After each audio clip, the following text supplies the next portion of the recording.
വിശുദ്ധ പത്രോസ്ലീഹ എഴുതിയ 1-ാം ലേഖനം 5-ാം അധ്യായം 5 മുതൽ 9 വരെയുള്ള തിരുവചനങ്ങൾ. അപ്രകാരം തന്നെ യുവാക്കന്മാരെ, നിങ്ങൾ ശ്രേഷ്ഠന്മാർക്ക് വിധേയരായിരിക്കുവിൻ. പരസ്പര വിനയത്തിന്റെ അങ്കിയണിയുവിൻ. ദൈവം അഹങ്കാരികളെ എതിർക്കുകയും വിനയമുള്ളവർക്ക് കൃപ നൽകുകയും ചെയ്യുന്നു. ദൈവത്തിന്റെ ശക്തമായ കരത്തിൻ കീഴിൽ നിങ്ങൾ താഴ്മയോടെ നിൽക്കുവിൻ. അവിടുന്ന് തക്ക സമയത്ത് നിങ്ങളെ ഉയർത്തിക്കൊള്ളും. നിങ്ങളുടെ ഉത്കണ്ഠകളെല്ലാം അവിടുത്തെ ഏൽപ്പിക്കുവിൻ. അവിടുന്ന് നിങ്ങളുടെ കാര്യത്തിൽ ശ്രദ്ധാലുവാണ്. നിങ്ങൾ സമചിത്തതയോടെ ഉണർന്നിരിക്കുവിൻ.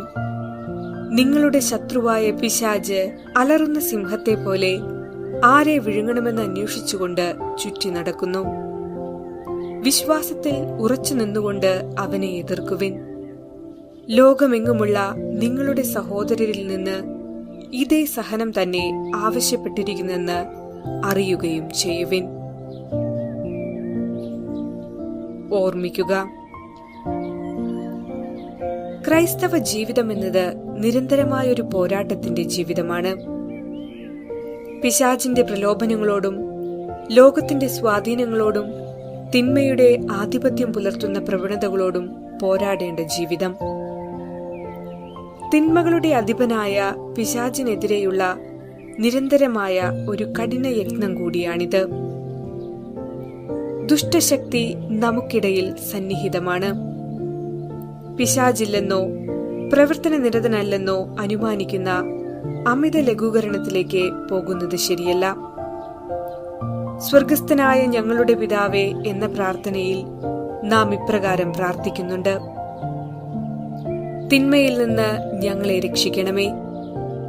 നമ്മെ ആക്രമിക്കുന്ന ദുഷ്ടാരൂപി എന്ന അർത്ഥത്തിലാണ് ഇത് സൂചിപ്പിക്കുന്നത്.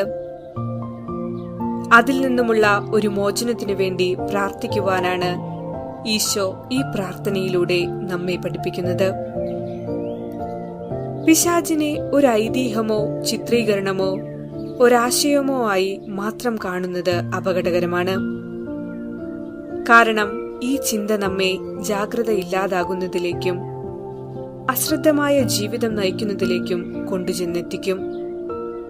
നാം വേണ്ടത്ര ജാഗ്രത പുലർത്താതിരിക്കുമ്പോൾ പിശാച് നമ്മുടെ ജീവിതം വെറുപ്പിന്റെയും ഏകാന്തതയുടെയും അസൂയയുടെയും തിന്മയുടെയും വിഷം നിറയ്ക്കുന്നു. നാം കേട്ട വചനം പറയുന്നു: നിങ്ങളുടെ ശത്രുവായ പിശാച് അലറുന്ന സിംഹത്തെ പോലെ ആരെ വിഴുങ്ങണമെന്ന് അന്വേഷിച്ചുകൊണ്ട് ചുറ്റി നടക്കുന്നു. ആയതുകൊണ്ട് നന്മ തിന്മകളെ തിരിച്ചറിഞ്ഞു ജീവിച്ച് പ്രലോഭനങ്ങളിൽ ഉൾപ്പെടാതെ ദൈവത്തിന് നമ്മെ പൂർണ്ണമായും വിട്ടുകൊടുത്ത് ജീവിക്കുവാൻ വേണ്ട കൃപ എല്ലാവർക്കും ലഭിക്കട്ടെ എന്ന് പ്രാർത്ഥിക്കാം.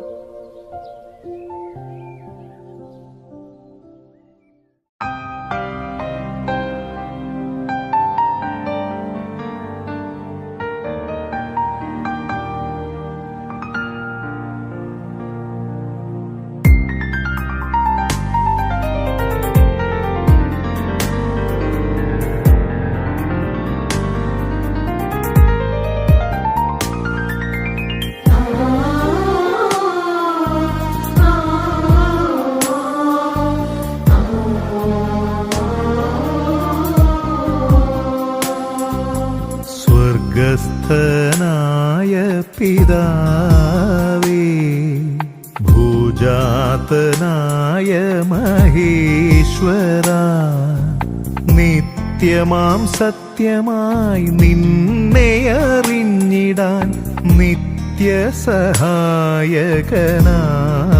വരും റൂഹയേ.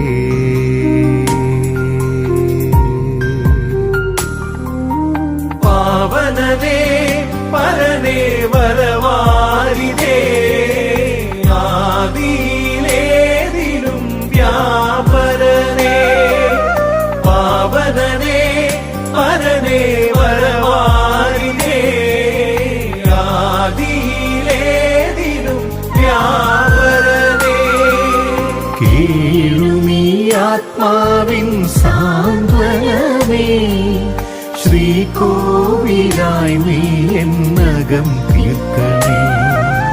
കേഴുമീ ആത്മാവിൻ സാന്ത്വനമേ, ശ്രീകോവിലായി നീ എന്നകം തീർക്കണേ.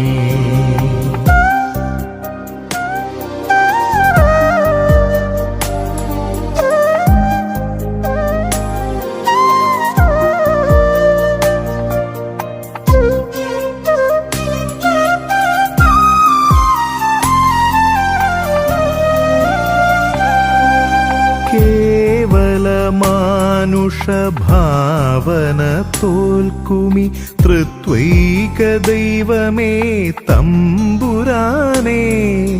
കേവല മാനുഷഭാവന തോൽക്കുമി തൃത്വൈക ദൈവമേ തമ്പുരാനേ.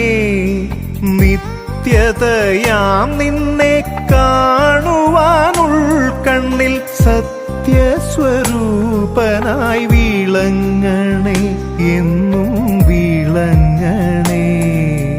പാവനനേ പരനേ വരവാരിതേ, ആദിയിലേതിലും വ്യാപരനേ.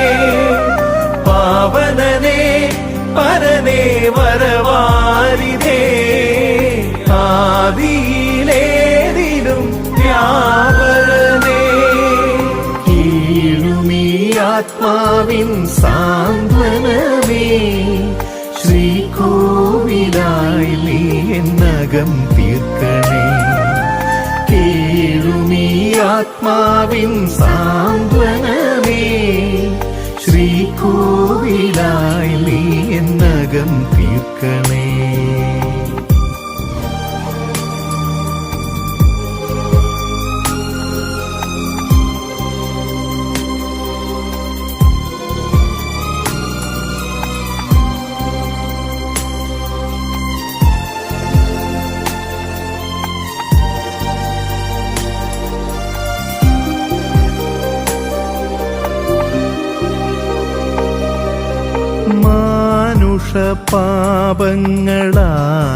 മാനുഷപാപങ്ങളാകിയകറ്റുവാൻ രക്ഷകനായി വന്ന കന്യാസുത.